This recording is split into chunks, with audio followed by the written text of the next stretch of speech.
Oi, pessoal. Depois desse momento aí com entrevistas e com várias miscelâneas, né? Eu volto aqui para as dicas de produção cultural. E algumas pessoas estão fazendo perguntas e também não sabem por onde fazer pergunta, daí estão me perguntando, eu pergunto pelo Facebook, pelo Twitter, por onde? Não, dá para perguntar aqui mesmo pelo canal do YouTube, tá? Pode perguntar o que quiser e se tiver alguma dúvida, eu vou ter o maior prazer em responder. Bom, a dica de hoje então é uma pergunta, uma resposta, na verdade, à pergunta do Marcel. Ele está preocupado com a precificação do trabalho de produção e, na verdade, a precificação de todo o trabalho dentro da cadeia produtiva, no caso dele, da música. Bom, a gente tem várias configurações que o trabalho de produção pode ter, né? Quer dizer, a gente pode contratar um produtor para um trabalho específico e, nesse caso, pagar um valor fixo para esse produtor. Não existe tabela. A gente não tem uma tabela de preço de produção como tem os técnicos, por exemplo, que tem o seu valor tabelado pelo SATED, que é o Sindicato dos Artistas e Técnicos em Espetáculo de Diversão. No nosso caso, embora a gente esteja sujeito ao mesmo sindicato, não existe essa precificação, uma tabela específica de hora de produção ou de mês de produção. Então isso vai um pouco como cachê de artista, né? Depende do produtor ter mais experiência, ter mais currículo e exatamente o tipo de trabalho que ele vai fazer, né?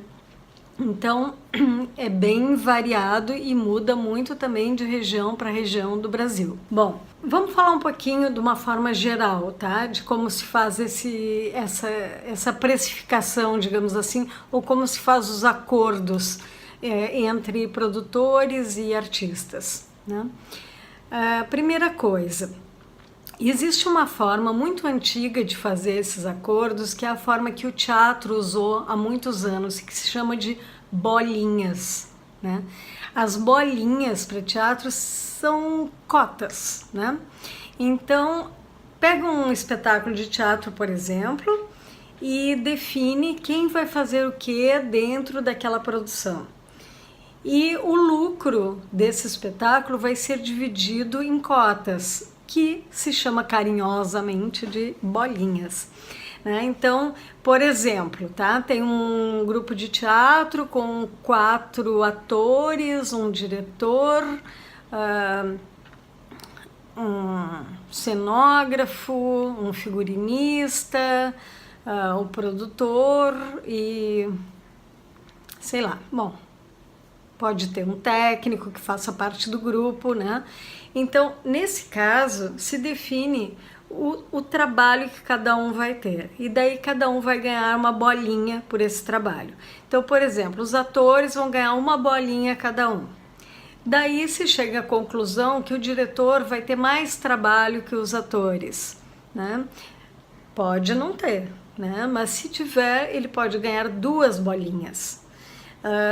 De repente se define que um dos atores vai fazer, além da produção, vai fazer divulgação, porque ele também é jornalista ou alguma coisa assim. Então esse aí vai ganhar 2 bolinhas também, uma pela atuação e outra pela divulgação. Né? Então define-se a quantidade de trabalho, o tempo despendido e também a responsabilidade que cada um vai ter, e daí vai se atribuindo bolinhas. Eu já trabalhei em produções em que tinha 30 bolinhas para serem divididas, né? Então tinha uma bolinha para cada função e de repente tinha pessoas que recebiam 3 bolinhas, 2 bolinhas, né? Então são cotas. Esse é um acordo que se pode fazer em qualquer tipo de produção, não precisa ser só teatro. Né? Mas nas cênicas é mais comum que aconteça esse tipo de acordo. Né? Em grupos de música, o mais normal é que se trabalhe com porcentagem, né? O artista ganha o produtor ganha uma porcentagem do que o artista ganha, né?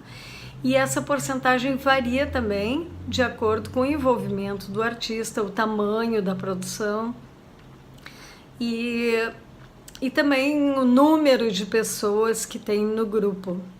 Em alguns casos, quando os grupos não são muito grandes, o produtor pode ganhar a mesma coisa que um músico, e daí, bom, pode receber mais a pessoa que faz a direção musical, a pessoa que faz os arranjos também, né? Então, vocês podem ir variando esse acordo, né? O que é o mais importante de tudo? É esse acordo estar bem certinho antes de começar o trabalho, né? Bons acordos fazem bons amigos. E isso aí, a gente resolvendo antes de começar o trabalho, nunca vai ter problema depois, né? Então vocês definem primeiro, olha, quem vai fazer o quê, quem fica responsável pelo quê e que porcentagem essa pessoa vai receber, né, pelo trabalho executado. Trabalho mais responsabilidade também, né? Então, às vezes não é... E também imagem, né? Às vezes, seguidamente eu vejo compositores, cantores que chamam uma banda para trabalhar e que chamam produção e acabam não ganhando nada, né? Então eles pagam todo mundo com o que eles recebem e não ganham nada. Por quê? Porque eles estão fazendo um investimento na sua imagem pessoal. O grupo leva o nome desse artista, então esse artista está fazendo um investimento na sua imagem. Então isso pode acontecer também, né? Mas não deve ser uma coisa permanente, isso deve ser uma coisa provisória, porque o artista tem que ser remunerado, principalmente se ele tem essa responsabilidade toda também, né? Então vocês podem escolher a forma mais adequada, né? É muito comum que a produção receba 20% do valor do trabalho do artista. Esse é um arranjo muito normal e muito comum, aumentando quando houver também a divulgação, e pode aumentar também esse percentual se o artista trabalhar, se o produtor trabalhar com vendas, né? Então, para a venda do espetáculo, em geral, tem um valor fixo. O que é interessante que esteja separado esse valor de venda do valor de produção, né? Porque isso permite que outras pessoas também vendam espetáculos, né?